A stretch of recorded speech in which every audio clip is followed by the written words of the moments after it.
આજે બે વાતો નસીબની લઈ અને હું તમારી સમક્ષ હાજર થયો છું. ગુજરાતના એક શિષ્ટ સાહિત્યકાર લખે છે કે નસીબ લખવા ખુદ ખુદાને ગમ્યા નથી, સારું થયું કોઈ મનુ જે લખ્યા નથી. કયા શકનમાં આપી હશે વિદાય કે નિજ ઘરથી નીકળેલી નદી કદી પાછી ફરી નથી. કહે કશું જ મારા હાથની વાત નથી, મારા હાથ પણ આ મારા હાથની વાત નથી. એવી જ ક્યાંક સ્ટોરીઓ છે. સ્ટોરીઓ આપણને આ વખતના વિમેન્સ વર્લ્ડ કપ 2025માં આપણને જોવા મળી.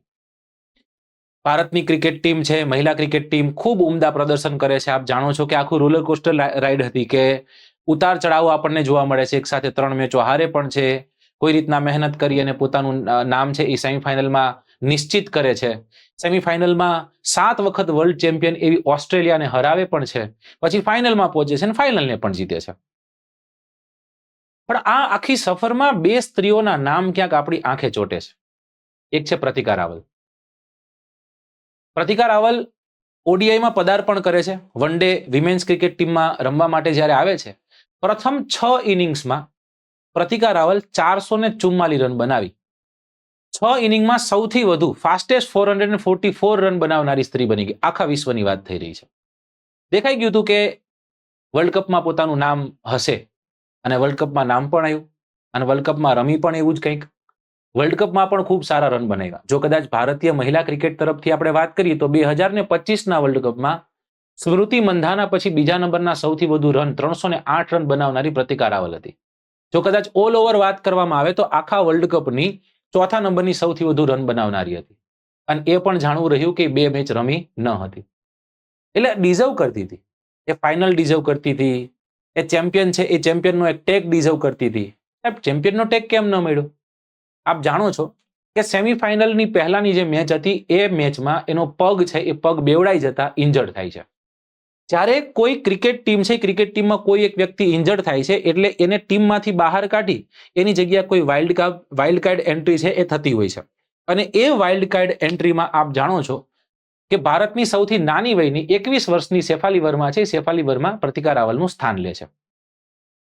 સાહેબ આ તો જાણીએ છીએ, પણ સમજવા જેવી બાબત એ છે કે વન ડેમાં તમારે 15 નામ આપવાના હોય અને જ્યારે કોઈ ઇન્જર્ડ થાય એટલે 15માંથી પણ એનું નામ નીકળી જાય.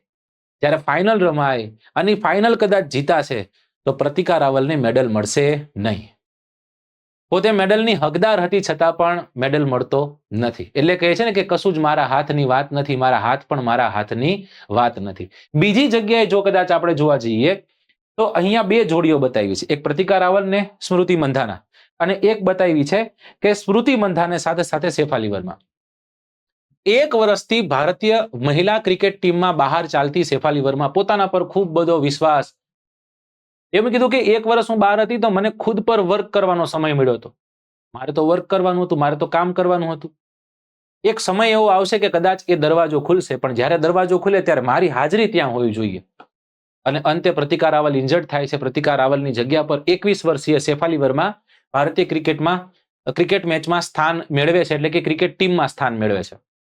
આપ જાણો છો સેમીફાઇનલમાં સારું પ્રદર્શન કરી શકતી નથી, પરંતુ હવે આવ્યો એક બહુ મહત્વનો એક પડાવ જેની ભારત વર્ષ આખું આતુરતાથી રાહ જોતું હતું. 2 નવેમ્બર 2025નો એ દિવસ નવી મુંબઈ અને ડીવાય પાટીલ સ્ટેડિયમ એક મોટી ઇવેન્ટ થવા જઈ રહી હતી અને એ હતી ભારતની વિમેન્સ ક્રિકેટની એક ટીમ ફાઇનલ રમવા જઈ રહી છે. આ ફાઇનલમાં ઓપનિંગ કોને કર્યું?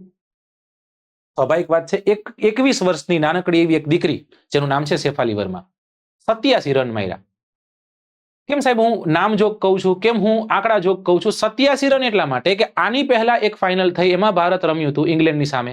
એ સમય દરમિયાન પૂનમ રાવત કરીને એક દીકરી છે, એને 86 રન માર્યા હતા. એટલે એક જ રન વધુ કરી અને શેફાલી વર્માએ ભારત તરફથી ફાઇનલમાં સૌથી વધુ રન બનાવનારી એક સ્ત્રી થઈ ગઈ. એક વસ્તુ.